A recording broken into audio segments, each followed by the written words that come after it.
الحمد لله وحده والصلاة والسلام على من لا نبي بعده. أعوذ بالله من الشيطان الرجيم.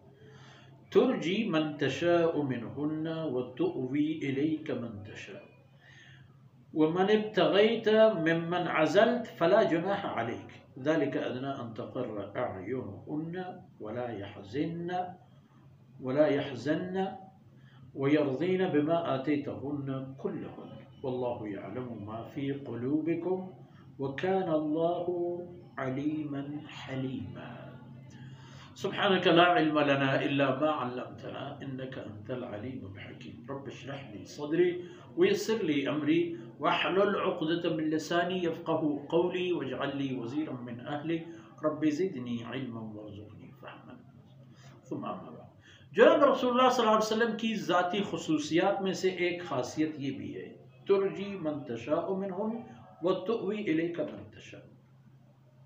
آپ کی جو عقد زوجیت میں امہات المومنین ان میں کسی کی باری کو تاخیر اور ڈیلے میں ڈال دیں کہ مثلا جس کی آپ کے ساتھ رات گزارنے کا جو تاریخ ہے اس کو مثلا 10 تاریخ تھی اس کو 12 تاریخ کر دیں 15 تاریخ کر دیں یا جس کی تاریخ نہیں ہے اس کو آپ اپنے پاس بلائیں اور رات اس کے ساتھ رہیں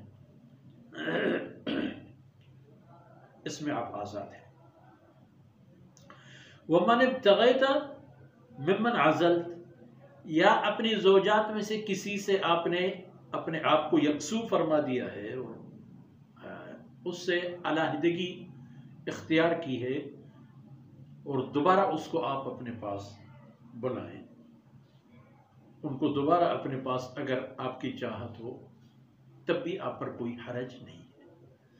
تاخیر کر دیں کیونکہ جو تعدد زوجات ہیں ان میں سے اس کا ایک شرط یہ ضروری ہے کہ ہر ایک کی ایک باری مقرر ہو اور جو بالکل حساب کے برابر ہیں ہر ایک کی رات میں باری آ جائے تو شوہر کو رات اس کے گھر میں گزارنا چاہیے.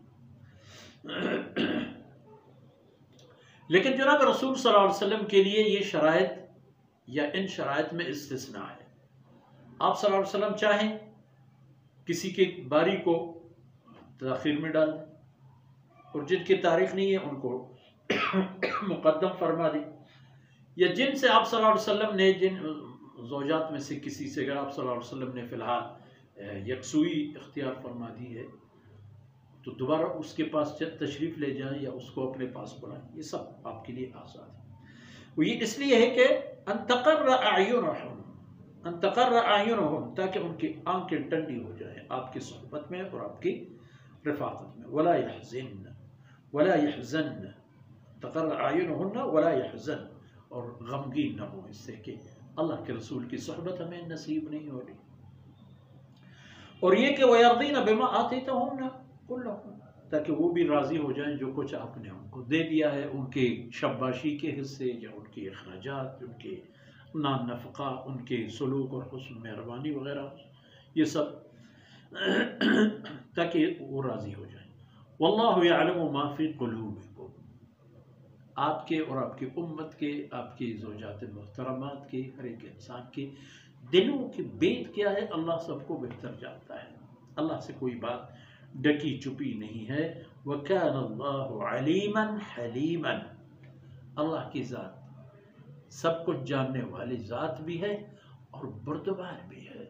چھوٹی موٹی باتوں پر گرفت نہیں فرماتا معاف فرماتا ہے درگزر فرماتا ہے.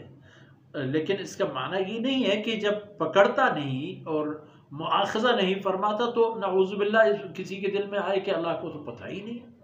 ایسی بات نہیں. علیمن کا معنی ہر ایک چیز کی آخر سے اول سے آخر تک تمام اطراف و جوانب سے بھرپور اور مکمل جاننا.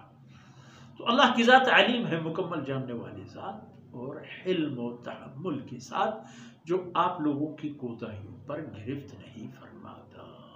وصلی اللہ علی نبینا محمد وعلی آلہ وصحبہ